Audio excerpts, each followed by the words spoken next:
आपण मानंकु आमर ही चैनल को स्वागत। आज ही ज्योतिष कार्यक्रम तुला राशि व्यक्तिविशेष मानक पाई बहुत अधिक गुरुत्वपूर्ण एवं खास रही अछि। कहीं आज भिडियो आमे तुला राशि व्यक्तिविशेष मानक पाई एही नूतन वर्ष 2026 किपरि रहिबा माने वर्ष जाकर भविष्यवाणी विषय आलोचना करिबा।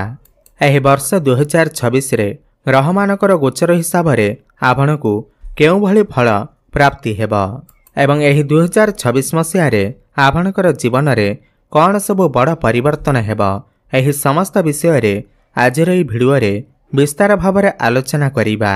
एही वर्ष 2026 रे ग्रह मानकर स्थिति आपनकर कुंडली रे किपरि रहुअछि एवं प्रत्येक ग्रह माने आपनकु केउ भली फल प्रदान करिवे, आपनकु केते शुभ फल प्राप्ति हेबा एवं केते अशुभ फल प्राप्ति हेबा एही समस्त विषय रे आज रे भिडियो रे आमे विस्तार भाव में आलोचना करिबा।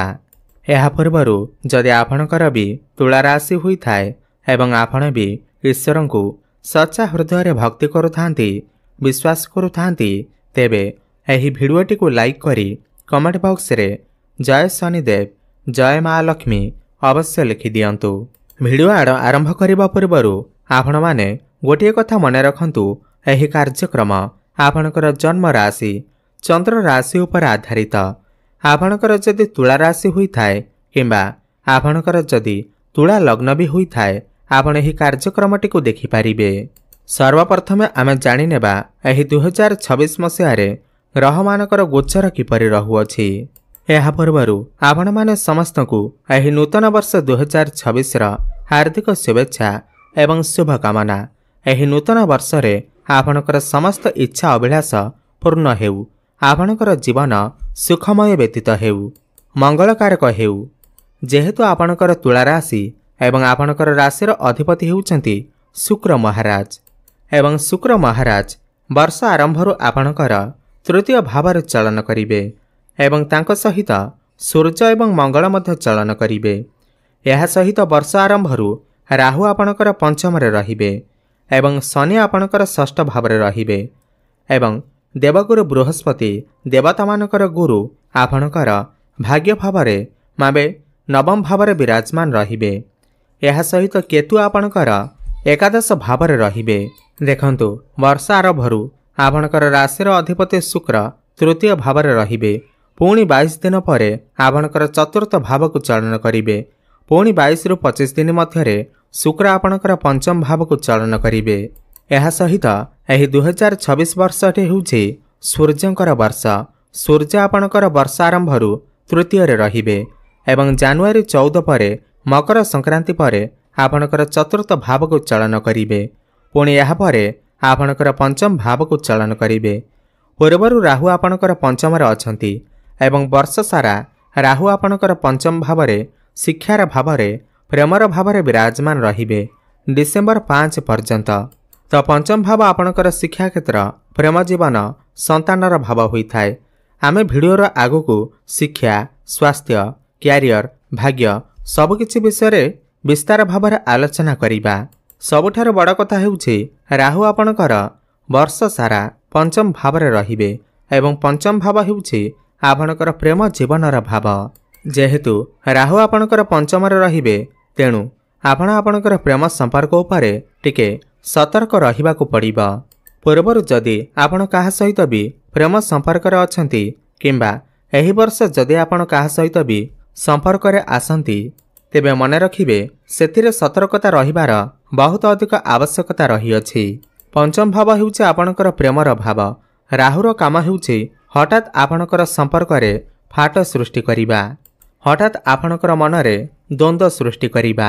राहु एठारे बसिले आपण निश्चय देखिबे आपणक भितर सब किछि भल चलिथिबा, भल पाइबा बढ़ी चलिथिबा, भ्रमण सुख मिलुथिबा, आपण एन्जॉय करुथिबे, किंतु हठात आपणक भितरे खेल को बदलई देबे, आपणक भितरे डिस्टर्बेंस क्रिएट करई देबा एवं परस्पर मध्यरे कली झगड़ा आर्गुमेंट करई देबा। राहु हेउछंती आकस्मिकर ग्रह। राहु चाहिए जड़े रास्ता कड़र लोक मध्य हठात राताराति धनी बनी जाइए एवं राहु चाहिए गोटे धनी व्यक्ति मध्य हठात जड़े गरीब होइजाइथाए। एहिभଳି भावरे राहु आपणकर मस्तिष्क को भ्रमित करिथांती। पूरा 18 वर्ष पर राहु आपणकर पंचम भाव को आसीछंती। एही 2026 मसीह आपण आपणकर प्रेम संपर्क उपर विशेष सतर्कता अवलंबन करंतु, नहेले एही वर्ष ब्रेकअप हेबार मध्य बहुत अधिक संभावना अछि। प्रेम जीवन में जदि भी कौनसी तृतीय लोक आपण को किछि नेगेटिव कथा कहूअछि, आपण काहा कथा को शुणंतु नाही। आपण आपणकर प्रेम जीवन भितर तालमेल ठीक रखंतु। आपणकर पार्टनर को बुझीबा को चेष्टा करंतु। किंतु गोटे भल कथा यह अटे कि पंचम भावर अधिपति हेउछंती शनिदेव एवं शनि राहुंकर मित्रता थाए। शनि आपणकर 2026 मसीह षष्ठ भावरे भल स्थिति रे रहिबे। तो राहु शनि को घरे बसी आपणकर पंचम भावरे बसी आपण को किछिटा पॉजिटिव रिजल्ट मध्य देबे। आपण को विद्या क्षेत्र रे सफलता आनी देबे। जेहेतु जून मास पर्यंत बृहस्पतिंकर दृष्टि राहु को ऊपर रहिबा, प्रेम जीवन में जहाँ भी समस्या आसिले मध्य ताहाकु गुरु एठारे दूर करिवे एवं प्रेम जीवन में किछिटा सफलता प्राप्ति हेबा। एवं जुलाई मास ठारू अक्टोबर मास भितर जदि आपण कोनोसी प्रेम संपर्क रे पूर्वरु नाहंती तो आपणकर नूतन संपर्क मध्य जोड़ी होई पारे। किंतु आउ गोटे कथा मन रखंतु, पंचम भाव आम शरीरर पेटर भाव होइथाए। तेही 2026 मसीह राहु पंचम रे थिबारु आपणकर पेटरे किछि समस्या देखा देई पारे। गैस भली समस्या, बदहजमी भली समस्या देखा देई पारे। बेले बेले हठात आपणकर पेटरे किछि जंत्रणा मध्य होई पारे। एही भली कष्ट भोगिबाको पड़ी पारे। किछि ना किछि पेट जनित समस्या अवश्य देखा देई पारे। तेणु करी एही 2026 मसीह शनि जेहेतु षष्ठ भावरे अछंती, आपण आपणकर खाद्यपेय उपरे विशेष नियंत्रण रक्षा करंतु एवं सुस्थ जीवन अतिबाहित करंतु। आसंतु एबे आपणकर पाठपढ़ा उपरे विचार करिबा। देखंतु एही 2026 मसीहार जून मास पर्यंत गुरुंकर दृष्टि आपणकर पंचम भाव उपरे रहिबा। राहु थिले मध्य गुरुंकर दृष्टि जोगु आपण आपणकर पाठपढ़ारे किछि ना किछि भल अवश्य करिबाकु जाउछंती। एही वर्ष रे आपण किछि नूतन आरंभ करि पारंती। आपण कोनोसी नूतन स्थान रे एडमिशन नै पारंती। जदि आपण आपणकर जन्म स्थान ठारू कोठी बाहर रही पाठ पढ़ापढ़ी करुछंती, तेबे आपणकु अधिक शुभफल प्राप्ति हेबा। राहु पंचम रे थिबारु समय समय आपणकर मन पाठपढ़ारो हटी मन डाइवर्ट होई पारे। मोबाइल फोन बहुत अधिक यूज करि पारंती। किंतु राहु पंचम रे रहिले आपणकु बहुत बड़ सेलिब्रिटी बनै थांती। आपण जदि मॉडलिंग लाइन में जीवाकु चाहुछंती, ब्यूटी पार्लर लाइन में जीवाकु चाहुछंती, तेबे आपणकु राहु एठारे बहुत शुभफल प्राप्ति करेइबे एवं राजनीति क्षेत्र रे थिबा लोकमानकु अधिक शुभफल प्राप्ति हेबा। राहु पंचम रे थिबारु आपणकर शिक्षा क्षेत्र रे बहुत लोक आपणकर माइंड को डाइवर्ट करबाकू चेष्टा करिवे। सेथिपाई आपणकर मन रे जहा आसुछि आपण सेईटा करबाकू चेष्टा करंतु। पाठपढ़ारे मन दियंतु। निश्चिंत एही वर्ष आपणको पाठपढ़ारे आकस्मिक भावरे सफलता प्राप्ति हेबा। एही वर्ष आपणकर मनपसंदर स्थान रे मनपसंदर कॉलेज रे आपणकर एडमिशन होई पारे। एही वर्ष जदि आपणकर किछि एग्जाम अछि, कॉम्पिटिटिव एग्जाम अछि, ताहेले फेब्रुआरी मार्च मास परे आपणक पई शुभफल प्राप्ति हेबा। जेतेबेले सूर्य आपणकर पंचम भाव को चलन करिवे, सेतेबेले आपणकु सरकारी क्षेत्र रे विशेष शुभफल प्राप्ति हेबा। समस्त कॉम्पिटिटिव एग्जाम रे आपणकु सफलता प्राप्ति हेबा। जून 2 तारिख पर्यंत बृहस्पति आपणकर भाग्य भाव रे विराजमान अछंती एवं पंचम भाव को दृष्टि देउछंती, तृतीय को दृष्टि देउछंती। एही वर्ष रे आपण जून मास पर्यंत जो माने ऑनलाइन रे काम करूछंती, डिजिटल मार्केटिंग, फाइनेंस क्षेत्र रे अछंती, ट्रैवल एंड टूर क्षेत्र रे अछंती, सेमानको अधिक शुभफल प्राप्ति हेबा। पाठ पढ़ारे मध्य सफलता प्राप्ति हेबा जून मास पर्यंत। एहा परे गुरु आपणकर दशम भाव को चलन करिवे एवं दृष्टि आपणकर धन भाव को चलन करिवे। तो जून मास परे आपणकर जहाँ भी किछि आर्थिक समस्या रही अछि ताहा सब धीरे धीरे दूर हेबा। आपण निजे देखिबे आपणकर फाइनेंशियल ग्रोथ हेबा, बैंक बैलेंस बढ़िबा, अटिक रहितबा समस्त कार्य आपणकर पुणी थरे चालू हेबाकु लागिबा। संतान सुख प्राप्ति हेबार जोग बनुछि। जो नूतन दंपति माने संतानर आशारे थिले सेमानकु संतान सुख मध्य प्राप्ति हेबा। घर परिवार रे हस खुशीर लहरी मध्य लागी रहिबा। गुरु कर्मस्थान को चलन करिबा परे आपणकर कर्मक्षेत्र में किसी न किसी बड़ परिवर्तन अवश्य घटिब। किंतु जून मास पूर्वर गुरु जेहेतु भाग्य भाव अच्छा धर्म भाव रे आपणकर मन धर्म आड़ को अग्रसर हो पारे। आपण कौन धार्मिक स्थान दूर स्थान को मत यात्रा करिपारंती। वर्ष आरंभ आपण कौन धार्मिक कार्य आपणकर किछि पैसा मत खर्च करिपारंती। एहि वर्ष आपण किछि भूमि प्रॉपर्टी जमी नूतन जानवाहन इत्यादि क्रय करिपारंती। नूतन गृह इत्यादि निर्माण करिपारंती। शनि आपणकर षष्ठ रही आपणकर द्वादश भाव को सीधा दृष्टि देउछंती एवं मार्गीय अवस्था अछंती। एहि वर्ष सुनिश्चित आपण विदेश यात्रा करिवे। जो माने दीर्घ दिन धरी विदेश जावाकू चाहुतिले विदेश रे रही कोनोसी काम कार्य करबाकू चाहुतिले तो सेमानकू अधिक शुभफल प्राप्ति हेबा। आपण निश्चिंत भावरे विदेश यात्रा करिवे एवं विदेश रे रही जो माने भी किछि व्यापार वाणिज्य करूछंती किछि चाकरी इत्यादि करूछंती सेमानकू अधिक शुभफल प्राप्ति हेबा। जून मास परे गुरु कर्मस्थान को जीवा फल जो माने दीर्घ दिन धरी चाकरी अपेक्षा थिले जो माने बेरोजगारी थिले सेमानकू नूतन चाकरी मिलिबार संभावना बनिबा। जो माने पूर्वर चाकरी करिथिले सेमानकर प्रमोशन मध्ये होई जिबा। ऊपर ऑफिसरक सहित आपणकर संपर्क बहुत भल रहिबा। आपण मैनेजमेंट करिबा सिखि जिवे। कर्मक्षेत्र रे आपणकू सम्मानित करा जिबा एवं गुरु दशम रही आपणकर चतुर्थ भाव को दृष्टि देवे सुखर भाव को दृष्टि देवे। तो जून मास परे आपणकू समस्त भौतिक सुखर प्राप्ति हेबा।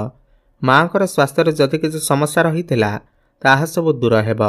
माँ सहित आपणकर संपर्क भल रहिबा एवं गुरुंकर नवम दृष्टि आपणकर षष्ठ भाव शनि को ऊपर रहिबा।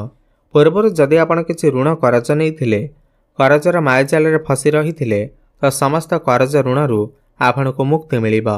समस्त शत्रु मानक ठारू आपण को मुक्ति मिलिबा। देखंतु पूरा 12 वर्ष परे गुरु आपणकर कर्मस्थान व क्यारियर भाव को गोचर करिवे। आपण लेखिक रखंतु एही नूतन वर्ष 2024 रे आपणकर मन काम करिबारे आपणकर आग्रह बढ़िबा। चाकरी तो सुनिश्चित प्राप्ति हेबा। कार्यक्षेत्र रे बड़ बड़ सफलता प्राप्ति हेबा। एही वर्ष आपणकर चाकरी रे ट्रांसफर हेबार मध्य जोग बनिबा। दशम भाव में बृहस्पति उपस्थिति निश्चिंत भाव में आपणकर क्यारियर रे सफलता आनी करदेबा। एवं अक्टोबर मास परे बृहस्पति आपणकर एकादश भाव लाभर भाव को चलन करिवे। एहा परे आपणकर जहाँ भी किछि इच्छा अभिलाष थिबा ताहा सब निश्चिंत भाव में पूर्ण हेबा। आपणकर जहाँ भी किछि काम अटिक रहितिला ताहा पुणी थरे चालू हेबाकू लागिबा। बड़ भाई भौणीक समेत संपर्क आपणकर मधुर हेबा। अक्टोबर मास परे जदि आपण किछि बड़ कार्य आरंभ करिवे आपण को निश्चिंत भाव में सफलता प्राप्ति हेबा। एही समय आपण किछि ना किछि इन्वेस्टमेंट करंतु बड़ पुंजी निवेश करंतु आपण को भविष्य रे निश्चिंत भाव में शुभफल प्राप्ति हेबा। गुरु एकादश भाव को गले सर्व सुखर प्राप्ति होई थाए। अक्टोबर मास परे जो पिलामानकर विवाह बयस होई जाइछि सेमानकर घर को विवाह प्रस्ताव मान आसी पारे एवं एही वर्ष अक्टोबर मास परे आपणकर विवाह मध्य फाइनाल होई पारे। एही वर्ष आपण आपणकर व्यापार वाणिज्य रे मध्य बहुत अधिक उन्नति प्रगति करिवे। आपण किछि नूतन व्यापार मध्य एही वर्ष आरंभ करि पारंती। आपणकर कस्टमर बढ़िबे। आपणकर डेली इनकम मध्य बढ़िबा। मन रखंतु एही वर्ष हेउछि सूर्यंकर वर्ष एवं सूर्य आपणकर राशि पाई लाभ भावर अधिपति। यार माने हेउछि एही वर्ष आपणको समस्त क्षेत्ररू लाभ ही लाभ प्राप्ति हेबा। मोटामोटी देखिबाकू गले एही वर्ष आपणक पाई आय लाभ एवं इच्छा पूर्तिर वर्ष होई करे रहिबा। एही वर्ष आपणकर समस्त इच्छा अभिलाष पूर्ण हेबा। स्वास्थ्य कथा जदि आमे देखिबा एप्रिल 10 ठारू नै करी मे मास भितरे आपणकर टिके मुंड बिंधा भली समस्या माइग्रेन भली समस्या किछि देखा देई पारे। आपणकर त्वचारे किछि समस्या देखा देई पारे। इन्फेक्शन होई पारे। शनिकर दृष्टि आपणकर द्वितीय भाव पर को रहुथिबारु आपणकर गଳାରେ किछि संक्रमण देखा देई पारे। पार्टी किछि समस्या देखा देई पारे। दांत जनित समस्या देखा देई पारे। एथिप्रति आपण विशेष ध्यान देबे। आपणक पई उपाय हेउछि प्रत्येक दिन आपण मां लक्ष्मीकर पूजा अर्चना करंतु एवं प्रत्येक बुधवार दिन गोमातांकु निज हाथ रे रुटी एवं गुड़ खाइबा को दियंतु शुभफल प्राप्ति हेबा। प्रत्येक दिन हनुमान चालीसार पाठ करंतु एवं प्रत्येक दिन शुक्रंकर बीजमंत्रर जप अवश्य करंतु। ओम द्रांग द्रिंग द्रंग सह शुक्राय नमः 108 थर प्रत्येक दिन जप करंतु, अधिक शुभफल प्राप्ति हेबा।